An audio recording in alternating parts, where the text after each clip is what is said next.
arrest and handover of those persons who are settled in Pakistan and who are fugitives of Indian law.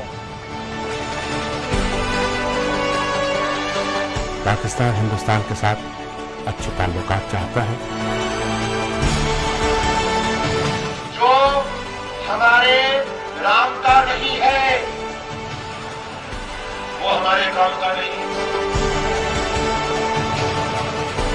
और हम तो आज भी हम मुसलमान के सामने लड़ रहे हैं और लड़ते रहेंगे। शांति चाहते हैं इसलिए कि इस्लाम हर इबादत से पहले हम लोग शांति की हिदायत।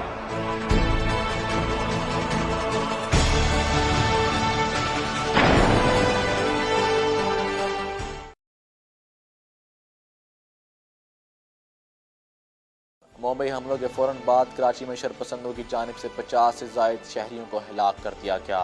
कराची में पेश आने वाले पुरतशद्दुद वाक़यात को पाकिस्तान के खिलाफ बनाई गई भारतीय साजिश की मामूली झलक करार दिया जा सकता है। भारत पाकिस्तान के अंदर जिस किस्म की अफरा तफरी फैलाना चाहता है, कराची में होने वाली हलाकतें इसी सिलसिले की कड़ी मालूम होती हैं। मुंबई के हमला आवरों की कराची से समुंदर के रास्ते मुंबई आमद का शोशा भी शायद इसीलिए छोड़ा गया कि आने वाले दिनों में कराची में अमन व अमान की सूरत-ए-हाल को ख़राब किया जा सके।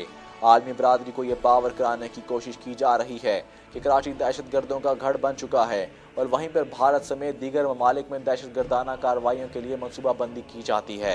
ये सूरत-ए-हाल पाकिस्तान की सलामती के लिए इंतहाई ख़तरनाक है, क्योंकि कराची में इससे पहले भी खूनरेज़ फसादात हो चुके हैं और अगर दोबारा एक सिलसिला शुरू हुआ तो इससे ना सिर्फ बेगुनाह पाकिस्तानियों की जान जाएगी बल्कि इसके असरात पूरे मुल्क में महसूस किए जाएंगे। देखिए, मैं सरकारी मुलाजमत में रहा और मैं चीफ सेक्रेटरी भी रहा पंजाब का कुछ अरसे के बाद, बल्कि 2 मरतबा चीफ सेक्रेटरी में रहा। तो मैं सिर्फ ये कह सकता हूँ कि ये इंटेलिजेंस एजेंसीज जासूसी तो करती रहती हैं और इनके एजेंट्स होते हैं जिन एजेंट्स के ज़रिए ऑपरेट करते हैं दूसरे ममालिक में। मसला अमेरिका रूस में ऑपरेट करता रहा, रूस अमेरिका में ऑपरेट करता था, इसी तरह हिंदुस्तान पाकिस्तान में ऑपरेट करता है। अब ये हमारे यहाँ फाटा के इलाके में जो गड़बड़ हो रही है, जो दहशतगर्दी जो होती है और जो फ़ौज के ख़िलाफ़ जो एक एक्शन जारी है, एक तरीके की इंसर्जेंसी है, उसमें भारत का हाल यकीनन भारत का हाल और रॉ एजेंसी शामिल है। अब आप ये देखिए ना कि 7,000 फ़ौज अगर इंडिया की अफ़गानिस्तान में है तो किस लिए है? अगर इंडिया ने वहाँ 12 कॉन्सुलेट खोले हुए हैं तो किस लिए खोले हुए हैं? कितने वीज़ा जारी होते हैं वहाँ से भारत जाने के वास्ते? उन कॉन्सुलेट्स का कोई मकसद नहीं है सिवाय इसके कि वो इस किस्म की एक्टिविटीज़ जनरेट करें यहाँ और पाकिस्तान को, पाकिस्तानी गवर्नमेंट को डिस्टेबलाइज करने की कोशिश करें। तो मेरे जहन में तो ये मैं तो काफ़ी इस बात पे यकीन रखता हूँ कि ये कराची में जो गड़बड़ होती है वो उसको इंडिया डेफिनेटली एजिटेट करता है अपने एजेंट्स के जरिए। मुंबई में होने वाले हमलों ने भारत को आलमी सतह पर मौजूए बहस बनाया है। नाम नयाद दक्कन मुजाहिदीन के हमलावरों की जानिब से मुसलमानों पर जुल्म व सितम बंद करने का मुतालबा किया गया था।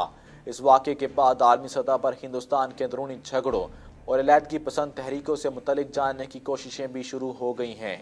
मुंबई वाक़यात के बाद दुनिया भर में दुनिया के इस दूसरे बड़े मुल्क में जारी आज़ादी की तहरीकों और इनके दबाने के लिए भारतीय हुकूमत के हथकंडों से मुतल्लिक हक़ाइक़ भी मंज़र-ए-आम पर आना शुरू हो गए हैं।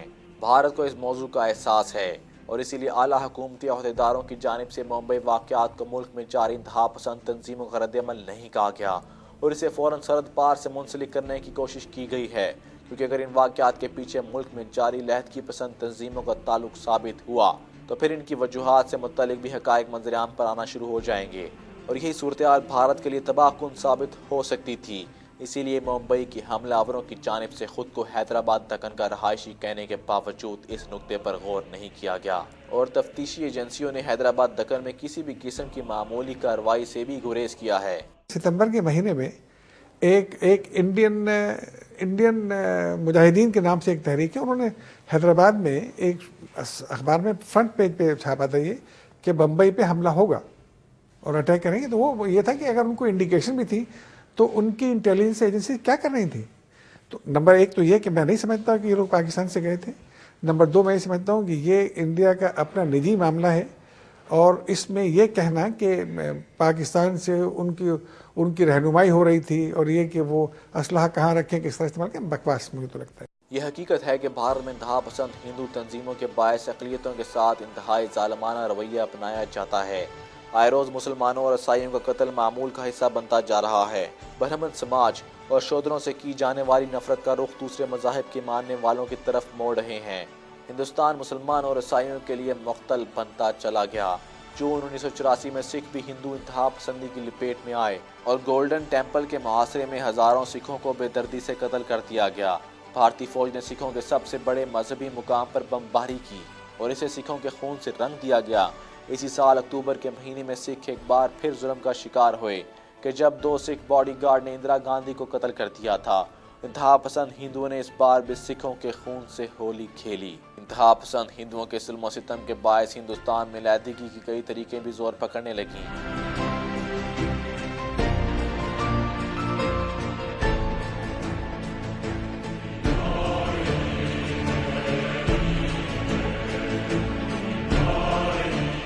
بھارت میں اقلیتوں کے ساتھ بہت برا سلوک ہو رہا ہے، اور یہ وہ ملک ہے جو ساری دنیا میں مشہور ہے کہ یہ بہت بڑا سیکولر ملک ہے، نان الائنڈ ہے، اور بہت بڑی ڈیموکریسی ورلڈ کی یہ اپنے آپ کو ڈکلیئر کرتے ہیں۔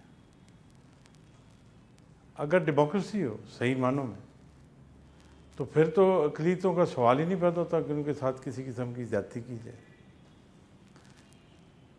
سب سے پہلے میں آپ ان کی زیادتی کا جو نشانہ اس جمہوری حکومت کا بنا تھا، وہ آپ کو یاد ہوگا کہ سکھوں کو جب انہوں نے گولڈن ٹیمپل امرتسر میں قتل و غارت کا جو ایک بازار گرم کیا تھا، وہ ساری دنیا کے لیے ایک آنکھ کھول دینے والی بات تھی کہ یہ کیسی ڈیموکریسی ہے کہ جو عبادت گاہوں میں لوگوں کو مار رہی ہے۔